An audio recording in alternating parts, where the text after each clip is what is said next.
Hello guys, and literally everything is falling apart inside Russia. Their once famous satellite early warning system Tundra that was used to monitor the potential launches of the ballistic missiles is not working anymore, all because one by one its satellites went out of order.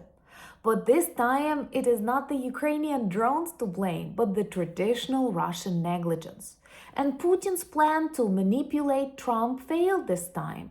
It was really difficult to watch the meeting between Zelensky and Trump in Mar-a-Lago, but I believe President of Ukraine succeeded.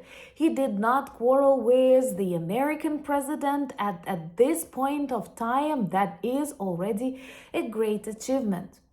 Ukraine sometimes feels betrayed, a little bit demotivated, but we definitely need the satellite images, the intelligence of our allies. And I believe that is one of the main reasons why President Zelensky remained so polite.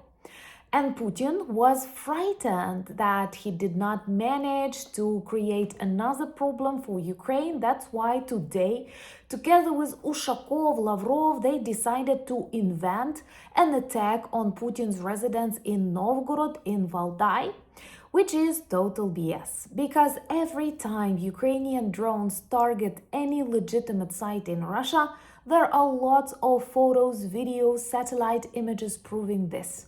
And now there are none. Just because Putin uses this argument as a way to prevent the negotiations process. He wants to blame Ukraine and to continue his attacks on the civilian infrastructure of Ukraine. Trust me, Ukraine did not attack Putin, even though that would be pretty just. My name is Anna, I'm from Ukraine, I'm in Ukraine, and if you want to see the defeat and demilitarization of Russia that is the only working peace plan, subscribe and share these videos to spread the truth. So let's begin with these lies that the Russian president decided to invent to try and break the process of negotiations, which actually weirdly takes place between Ukraine and the United States, and our countries are luckily not at war. Everything is pretty chaotic, pretty absurd, but we have to play by the rules, and even if the president of the United States acts weirdly, sometimes we are allies with the people of the United States, and access to the intelligence, to the satellite images, an ability to buy weapons of the American producers is super important. And I believe that is one of the main reasons why President Zelensky, leaders of EU, take an active part in these very unrealistic negotiations. On Putin's side, he uses these prolonged periods to continue attacks on Ukraine, but slowly break his own diplomatic isolation with the help of Trump's efforts.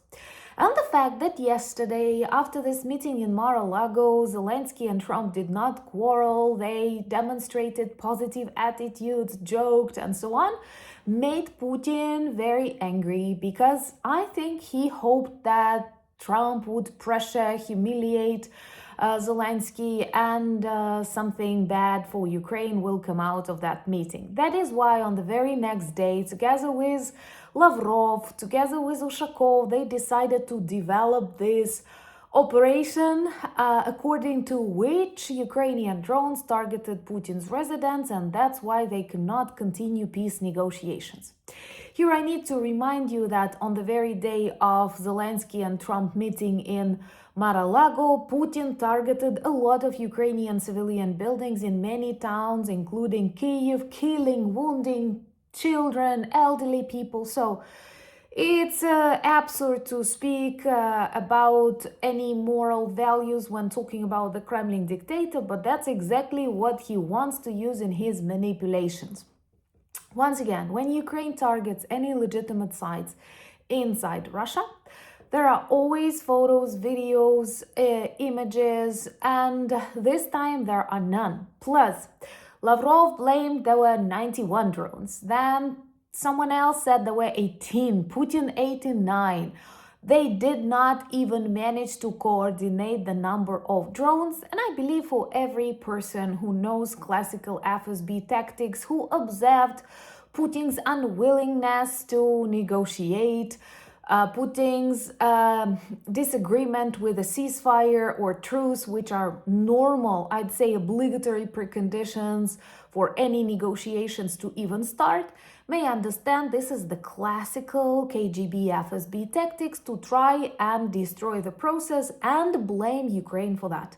It's not the first time that they blame the victim for defending itself and also want to, break this trust and support between the Western allies. Because once again, Russia is fighting against the so-called rotten West, but this is another Russian hypocrisy because all of their children, all of their wives and lovers enjoy the life in the United States, in the countries of the European Union, somehow not in Omsk and Tula.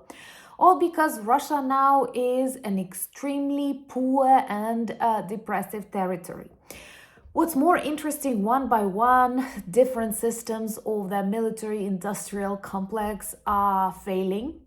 Recently, we have talked about serious problems with the production facilities, with serious corruption cases inside the Russian Federation. But now, another interesting discovery that was reported by the Russian officials, including Roscosmos, because that is a branch of this structure inside Russia. Well, they did have an extremely important and known since Soviet times early warning system that used satellites to monitor any potential launches of ballistic missiles on a very wide territory around Russia. It was known as Tundra, and one by one, they had 3 satellites and 2 of them are not operating and the last one cannot cover all the functions. And their specialists noticed that these satellites failed to perform scheduled maneuvers, and that is a demonstration that the whole system fell apart and right now it does not provide Russia with the necessary information. And that is another blow to the air defense system. You know that Ukrainian drones exposed this vulnerability of the vast territories of the Russian Federation that previously, before the drone was something like a benefit. They were able to hide their military production sites far from the front lines and continue doing something. But now, in the modern war, everything is within the reach of the Ukrainian drones and sums up for that. Let me know in the comments below, do you think any agreement between Ukraine and Russia is possible in 2026? It's interesting to know your opinion, and if you don't mind, mention where are you from so that we can later discuss these different opinions coming from different countries of the world that all make up this strong and beautiful community of supporters of Ukraine, peace and sanity on this planet. That's what we need a lot. Follow me on Anna Danilchuk channel. There is a new interesting video that speaks about Russia's loss of the superpower role on this planet, which is quite interesting and can add some optimism to all of us. Also follow me on X, Instagram, Blue Sky, Threads, Discord. The link's in the description of this video, same as the link to our merch shop. Thank you for buying me coffees, becoming my patrons and sponsors of the channels, but most importantly, thank you for standing with Ukraine. Slava Ukraini!